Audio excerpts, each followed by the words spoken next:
the description you find on the package. The real game is what's on TV.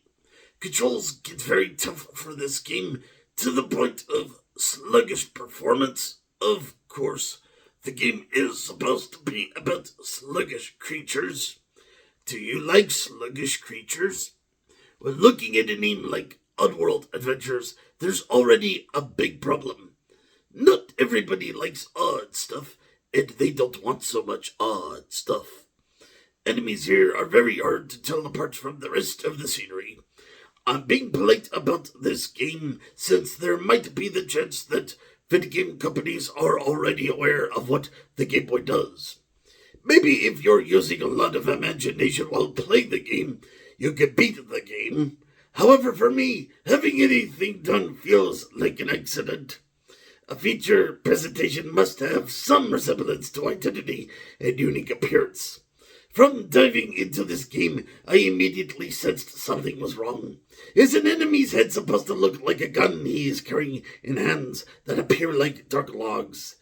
Yes, I believe so. Then again, I don't want that kind of odd stuff. It's not funny and it's really distracting. The Super Game Boy is practically the greatest Game Boy machine to date. But if I can't tell what I'm looking at, there's no point. Game Boy games are often fantastic concepts with poor visuals. My Super Game Boy does issue more color, but even for the Super Nintendo, Oddworld Adventures doesn't look right. You can look at the game if you want. It'll cost you money. The Super Game Boy is kind of like a Super Nintendo game. Of course, this Game Boy and the Super Nintendo are two different categories which don't always mix very well. The Game Boy may provide us with light visuals, while the Super Nintendo may provide us with eye candy. These machines aren't all equal in literally everything. Even by Game Boy standards, the graphics and visuals are suspect to error in look and appearance. I'm still waiting for a feature presentation of sorts, and I don't think I'm going to get it. In fact, I don't think you'll ever understand this game either. A dot on TV looks like, well, just a dot.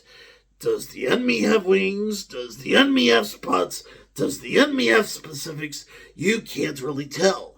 We're not just going to imagine what the programmers are trying to say and somehow fill the vision for them. Specifics are necessary for a feature presentation.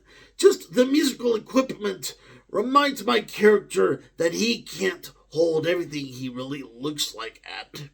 There's too much minimalism, too much Pong feature. I don't like some of the wallpapers available on my Super Game Boy. For example, one wallpaper is just color black. Do you like black that much? I don't need a wallpaper that totally unbecomes. Every wallpaper acts as a frame. Then again, there's so much variety that I already noticed the poor chances of style. It's also hard to tell if the falling rocks are asteroids or cliff debris. Oddworld Adventures was a stupid idea, and the visuals don't look that stupid to reveal the comedy. Yep, so it's up to you to decide if, with hearing my review, if you should get into this game or if it sounds too aggressive, silly, and ridiculous. You take care. Have a good one.